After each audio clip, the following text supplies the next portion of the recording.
ஓம் சாந்தி. இன்றைய முரளி 10 ஜூலை 2025 பார்த்தாதாம் மதுவன். இனிய குழந்தைகளே, தேக அபிமானத்தை நீக்கி ஆத்ம அபிமானி ஆகுங்கள். ஆத்ம அபிமானிகளே ஈஸ்வரிய சம்பிரதாயம் என்று சொல்கிறார்கள். கேள்வி: இப்போது குழந்தைகள், நீங்கள் செய்யும் சத் சங்கம் மற்ற சத் சங்கங்களிலிருந்து வேறுபட்டது எப்படி? பதில்: இந்த ஒரு சத் சங்கத்தில் மட்டும் நீங்கள் ஆத்மா மற்றும் பரமாத்மாவின் ஞானத்தை கேட்கிறீர்கள். இங்கே படிப்பு நடக்கிறது, குறிக்கோள் முன்னால் இருக்கிறது. மற்ற சத் சங்கங்களில் படிப்பும் இல்லை, குறிக்கோளும் இல்லை. ஓம் சாந்தி. ஆன்மீக குழந்தைகளுக்கு ஆன்மீக தந்தை புரிய வைக்கிறார். ஆன்மீக குழந்தைகள் கேட்கிறீர்கள், நீங்கள் எப்போது அமர்ந்தாலும் தன்னை ஆத்மா என உணர்ந்து அமர வேண்டும், தேகம் என நினைக்கக்கூடாது என முதலில் தந்தை புரிய வைக்கிறார். தேக அபிமானியை அசுர சம்பிரதாயம் என்று சொல்வார்கள். ஆத்மா அபிமானிகளே ஈஸ்வரிய சம்பிரதாயம் என்று சொல்வார்கள். ஈசனுக்கு தேகம் இல்லை, அவர் எப்போதும் ஆத்மா அபிமானியாக இருக்கிறார். அவர் சுப்ரீம் ஆத்மா, அனைத்து ஆத்மாக்களுக்கும் தந்தை. பரமாத்மா என்றால் மிக உயர்ந்தவர். மனிதர்கள் எப்போது மிக உயர்ந்த பகவான் என்று சொல்வார்களோ அப்போது நிராகார லிங்க ரூபம் புத்தியில் வருகிறது. நிராகார லிங்கத்திற்கு பூஜையும் நடக்கிறது. அவர் பரமாத்மா, அதாவது அனைத்து ஆத்மாக்களையும் விட உயர்ந்தவர்.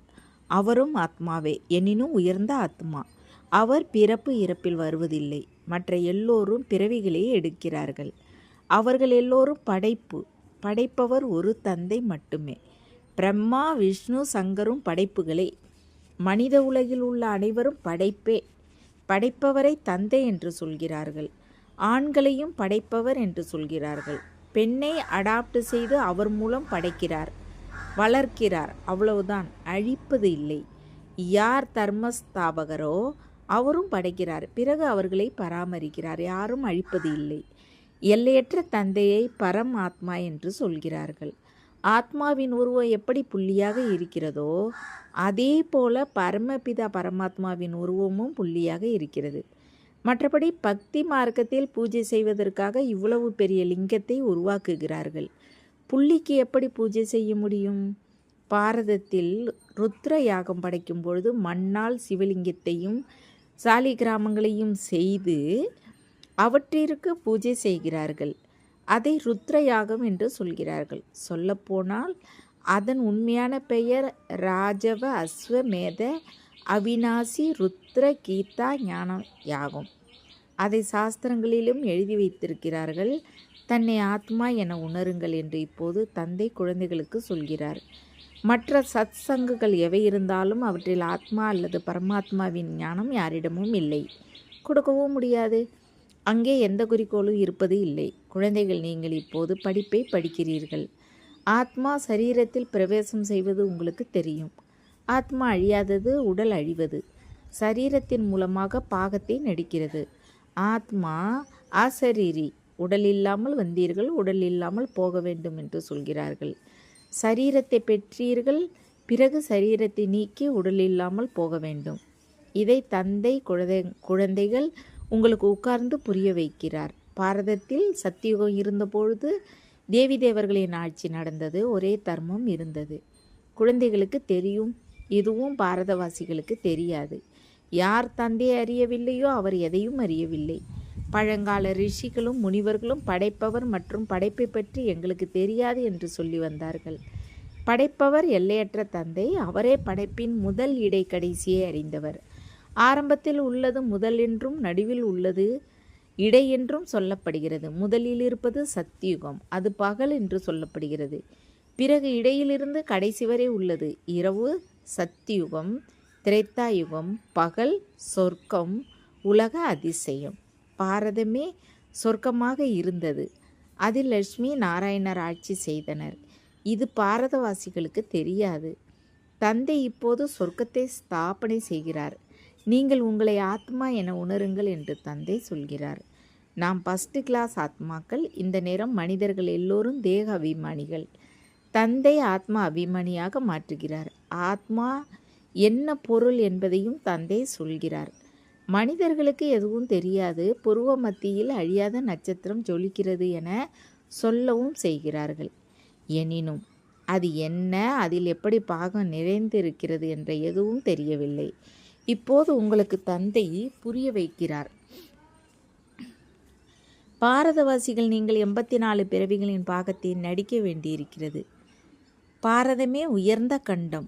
மனிதர்கள் யாராக இருந்தாலும் அவர்களுக்கு இது தீர்த்த ஸ்தலம்.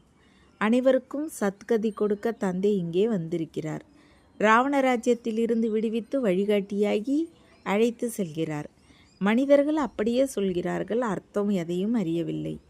பாரதத்தில் முதலில் தேவி தேவர்கள் இருந்தன, அவர்களே பிறவிகளில் வரவேண்டி இருக்கிறது. பாரதவாசிகளே தேவரிலிருந்து சத்திரிய வைசிய சூத்திரராகிறார்கள். பிறவிகளை எடுக்கிறார்கள். இந்த ஞானத்தை முழுமையாக புரிந்து கொள்ள 7 நாட்கள் பிடிக்கிறது. அழுக்கான புத்தியை தூய்மையாக்க வேண்டும். இந்த லட்சுமி நாராயணர் தூய்மையான உலகில் ஆட்சி செய்தார்கள். அவர்களின் ராஜ்யம் பாரதத்தில் இருந்தது. அப்போது மற்ற எந்த தர்மமும் இல்லை. ஒரு ராஜ்யம் மட்டும் இருந்தது. பாரதம் எவ்வளவு செல்வ செழிப்போடு இருந்தது. தங்க வைர மாளிகைகள் இருந்தன. பிறகு ராவண ராஜ்யத்தில் பூசாரிகளாக மாறினார்கள். பிறகு பக்தி மார்க்கத்தில் இந்த கோவில்களை எல்லாம் கட்டினார்கள். சோமநாதர் கோவில் இருந்தது தானே, ஒரு கோவில் மட்டும் இருக்காது. இங்கே சிவன் கோவிலில் எவ்வளவு தங்க வைர நகைகள் இருந்தன. அதை முகமது கஜினி ஒட்டகங்களை நிறைத்து கொண்டு சென்றார். அவ்வளவு செல்வம் இருந்தது. அதை ஒரு ஒட்டகம் என்ன 1,00,000 ஒட்டகங்களை கொண்டு வந்தாலும் நிரப்ப முடியாது. சத்தியுகத்தில் தங்க வைரங்களால் அநேக மாளிகைகள் இருந்தன. முகமது கஜினி இப்போது வந்தார். தவப்பர் யுகத்திலும் எத்தனை மாளிகை போன்றவைகள் இருந்தன. அவை பிறகு நிலநடுக்கங்களில் உள்ளே சென்று விட்டன.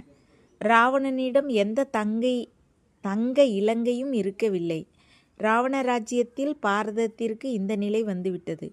100% அதர்மம், அநீதி, வறுமை, விகாரம், பாவம். புது உலகை விகாரமற்ற உலகம் என்று சொல்கிறார்கள். பாரதம் சிவாலயமாக இருந்தது. அதை உலகின் அதிசயம் என்று சொல்கிறார்கள். அப்போது மிக குறைந்த மனிதர்களே இருந்தார்கள். இப்போது கோடிக்கணக்கில் மனிதர்கள் இருக்கிறார்கள். இதை சிந்திக்க வேண்டும். இப்போது குழந்தைகள், உங்களுக்கு இது புருஷோத்தம சங்கம யுகம். இப்போது தந்தை உங்களை புருஷோத்தமராக, தங்க புத்தி உடையவராக மாற்றுகிறார். மனிதரிலிருந்து தேவராக மாற தந்தை உங்களுக்கு நல்வழி சொல்கிறார். உங்கள் கதியும் வழியும் தனிப்பட்டது என்று தந்தையின் வழிக்கே பாடப்பட்டுள்ளது. இதன் அர்த்தமும் யாருக்கும் தெரியாது. நான் அப்படிப்பட்ட உயர்ந்த வழியை சொல்கிறேன். அதனால் நீங்கள் தேவர்கள் ஆகிறீர்கள் என்று தந்தை புரிய வைக்கிறார். இப்போது கலியுகம் முடிகிறது. பழைய உலகின் அழிவு முன்னால் நிற்கிறது. மனிதர்கள் முற்றிலும் இருளில் கும்பகர்ண உறக்கத்தில் தூங்கி கொண்டு இருக்கிறார்கள். ஏன் என்றால் கலியுகம் இப்போது குழந்தையாக இருக்கிறது. இன்னும் 40,000 வருடங்கள் இருக்கின்றன என சாஸ்திரங்களில் எழுதப்பட்டுள்ளது. 84 லட்சம் பிறவிகள் என புரிந்து கொண்ட காரணத்தால் கல்பத்தின் ஆயுளை அதிகமாக்கி விட்டார்கள். உண்மையில் இருப்பது 5000 வருடங்களே. நீங்கள் 84 பிறவிகள் எடுக்கிறீர்கள். 84 லட்சம் பிறவிகள் இல்லை என்பதை தந்தை புரிய வைக்கிறார். எல்லையற்ற தந்தை இந்த சாஸ்திரங்கள் போன்ற எல்லாவற்றையும் அறிந்தவர். அதனால்தான் இவையெல்லாம் பக்தி மார்க்கத்தை சேர்ந்தவை என்று தந்தை சொல்கிறார். அது அரைக்கல்பம் நடக்கிறது. அதனால் யாரும் என்னை சந்திப்பது இல்லை. ஒருவேளை கல்பத்தின் ஆயுளுக்கு லட்ச வருடங்களை கொடுத்தால் பிறகு எண்ணிக்கையும் அதிகமாக இருக்க வேண்டும் என்பது சிந்திக்கும் விஷயம். ஏனென்றால் கிறிஸ்துவர்களின் எண்ணிக்கை 2000 வருடங்களில் இவ்வளவு ஆகியிருக்கிறது. பாரதத்தின் உண்மையான தர்மம் தேவி தேவர் தர்மம். அது தொடர்ந்து வர வேண்டும். ஆனால் ஆதி சனாதன தேவி தேவர் தர்மத்தை மறந்த காரணத்தால் தங்கள் தர்மம் இந்து என்று சொல்கிறார்கள். இந்து தர்மம் என்ற ஒன்று இல்லவே இல்லை. பாரதம் எவ்வளவு உயர்வாக இருந்தது. ஆதி சனாதன தேவி தேவர் தர்மம் இருந்தது. விஷ்ணுபுரி இருந்தது. இப்போது இருப்பது ராவணபுரி. அதே தேவி தேவர்கள் 84 பிறவிகளுக்கு பிறகு என்னவாகிவிட்டார்கள்? தேவர்களை விகாரமற்றவர்களாகவும் தம்மை விகாரிகளாகவும் உணர்ந்து அவர்களுக்கு பூஜை செய்கிறார்கள். சத்தியுகத்தில் பாரதம் விகாரமற்றதாக இருந்தது. புது உலகமாக இருந்தது. அதை புதிய பாரதம் என்று சொன்னார்கள். இது பழைய பாரதம். புதிய பாரதம் என்னவாக இருந்தது? பழைய பாரதம் எப்படி இருக்கிறது? புதிய உலகில் பாரதம் புதியதாக இருந்தது. இப்போது பழைய உலகில் பாரதம் பழையதாக இருக்கிறது. என்ன நிலையாகிவிட்டது? பாரதமே சொர்க்கமாக இருந்தது. இப்போது நரகமாக இருக்கிறது. பாரதம் மிகுந்த செல்வ செழிப்போடு இருந்தது. இப்போது பாரதம் மிகவும் ஏழையாக இருக்கிறது. அனைவரிடமும் பிச்சை எடுக்கிறது, பிரஜைகளிடம் பிச்சை எடுக்கிறது. இவை புரிந்து கொள்ளும் விஷயங்கள். இன்றைய தேக அபிமான மனிதர்களுக்கு கொஞ்சம் பணம் கிடைத்தால் தாம் சொர்க்கத்தில் அமர்ந்து இருப்பதாக நினைக்கிறார்கள். சுகதாமத்தை பற்றி ஒன்றுமே தெரியாமல் கல் புத்தியோடு இருக்கிறார்கள். இப்போது அவர்களை தங்க புத்தி உடையவர்களாக மாற்ற 7 நாள் பட்டினியில் அமர வையுங்கள். ஏனெனில் பதித்தமாக இருக்கிறார்கள். பதித்தர்களை இங்கே அமர வைக்க முடியாது. இங்கே தூய்மையானவர்களை மட்டுமே இருக்க முடியும். பதித்தர்களை அனுமதிக்க முடியாது. இப்போது நீங்கள் புருஷோத்தம சங்கம யுகத்தில் அமர்ந்திருக்கிறீர்கள். பாபா நம்மை அப்படிப்பட்ட புருஷோத்தமராக மாற்றுகிறார் என்பது உங்களுக்கு தெரியும். இது உண்மையான சத்தியநாராயண கதை. சத்திய தந்தை உங்களை நரனிலிருந்து நாராயணனாக மாற்ற ராஜயோகத்தை கற்பிக்கிறார். ஞானம் ஒரு தந்தையிடம் மட்டுமே இருக்கிறது. அவரை ஞான கடல் என்று சொல்கிறார்கள். அமைதி கடல், தூய்மை கடல் என்பவை அந்த ஒருவரின் புகழ். வேற யாருக்கும் இந்த புகழ் இருக்க முடியாது. தேவர்களின் புகழ் வேறு, பரமபிதா பரமாத்மா சிவனின் புகழ் வேறு. அவர் தந்தை ஸ்ரீ கிருஷ்ணர் தேவர். சூரிய வம்சத்திலிருந்து சந்திரவம்சி, அதிலிருந்து வைசிய வம்சி. மனிதர்களுக்கு சோ என்பதின் அர்த்தம் தெரியாது. நாம் ஆத்மா, சோ பரமாத்மா என்று சொல்கிறார்கள். எவ்வளவு தவறாக இருக்கிறது! பாரதத்திற்கு ஏறுங்கலையும் இறங்கும் கலையும் எப்படி ஏற்படுகின்றன என்பதை இப்போது நீங்கள் புரிய வைக்கிறீர்கள். இது ஞானம். அவையெல்லாம் பக்தி. சத்தியுகத்தில் அனைவரும் தூய்மையாக இருந்தார்கள். ராஜா ராணியின் ஆட்சி நடந்தது. அங்கே மந்திரியும் இருப்பதில்லை. ஏனென்றால் ராஜா ராணி தாமே அதிபர்களாக இருந்தனர். தந்தையிடமிருந்து ஆஸ்தி பெற்று இருந்தனர். அவர்களிடம் அறிவு இருந்தது. லட்சுமி நாராயணர் யாரிடமிருந்தும் ஆலோசனை பெற அவசியமில்லை. அங்கே மந்திரி இருப்பதில்லை. பாரதத்தை போன்ற பவித்திர தேசமாக வேறு எதுவும் இருந்ததும் இல்லை. மகான் பவித்திர தேசமாக இருந்தது. பெயரே சொர்க்கமாக இருந்தது. இப்போது நரகமாக இருக்கிறது. நரகத்தை மீண்டும் சொர்க்கமாக மாற்ற தந்தையே மாற்றுவார். நல்லது. இனிமேல் இனிமையான காணாமல் போய் கண்டெடுக்கப்பட்ட செல்ல குழந்தைகளுக்கு தாய் தந்தை பாப்தாதாவின் அன்பு நினைவுகள் மற்றும் குட் மார்னிங். ஆன்மீக குழந்தைகளுக்கு ஆன்மீக தந்தை நமஸ்தே. ஆன்மீக தந்தைக்கு ஆன்மீக குழந்தைகளை அன்பு நினைவுகள் மற்றும் நமஸ்தே. தாரணைக்கான முக்கிய சாரம். 1. ஒரு தந்தையின் நல்வழியில் நடந்து மனிதர்களிலிருந்து தேவராக மாற வேண்டும். இந்த சுகமான சங்கம யுகத்தில் தன்னை புருஷோத்தமராக தங்க புத்தி உடையவராக மாற்ற வேண்டும். 2. 7 நாள் பட்டினியில் அமர்ந்து அழுக்கான புத்தியை தூய்மையான புத்தியாக மாற்ற வேண்டும். சத்திய தந்தையிடமிருந்து சத்தியநாராயணரின் உண்மையான கதை கேட்டு நரனிலிருந்து நாராயணர் ஆக வேண்டும். வரதானம். ஒவ்வொரு பொக்கிஷத்தையும் தந்தையின் டைரக்ஷன் படி காரியத்தில் பயன்படுத்தும் நேர்மையான நம்பிக்கை உரியவர் ஆகுக. நேர்மையானவரை நம்பிக்கைக்கு உரியவர் என்று சொல்வார்கள். அவர் தந்தையிடமிருந்து கிடைத்திருக்கும் பொக்கிஷத்தை தந்தையின் டைரக்ஷன் இல்லாமல் எந்த காரியத்திலும் பயன்படுத்த மாட்டார். ஒருவேளை நேரம், சொல், செயல், சுவாசம், எண்ணம் போன்றவற்றை பிறர் வழியில் அல்லது சகவாச தோழத்தில் வீணாக்கினால், சுய சிந்தனைக்கு பதிலாக பர சிந்தனை செய்தால், சுயமரியாதைக்கு பதிலாக ஏதோ ஒரு அபிமானத்திற்கு வந்தால், ஸ்ரீமத்திற்கு பதிலாக மன வழியின் ஆதாரத்தில் நடந்தால் நேர்மையானவர்கள் என்று சொல்ல மாட்டார்கள். நன்மைக்காக கிடைத்திருக்கின்றன. இந்த எல்லா பொக்கிஷங்களும் உலக நன்மைக்காக கிடைத்திருக்கின்றன. அதனால் அவற்றை அதற்கே பயன்படுத்த வேண்டும். இதுதான் நேர்மையானராவது. ஸ்லோகன். மாயாவை எதிர்க்க வேண்டும், தெய்வீக குடும்பத்தை எதிர்க்கக்கூடாது. அவ்யக்த செய்கை.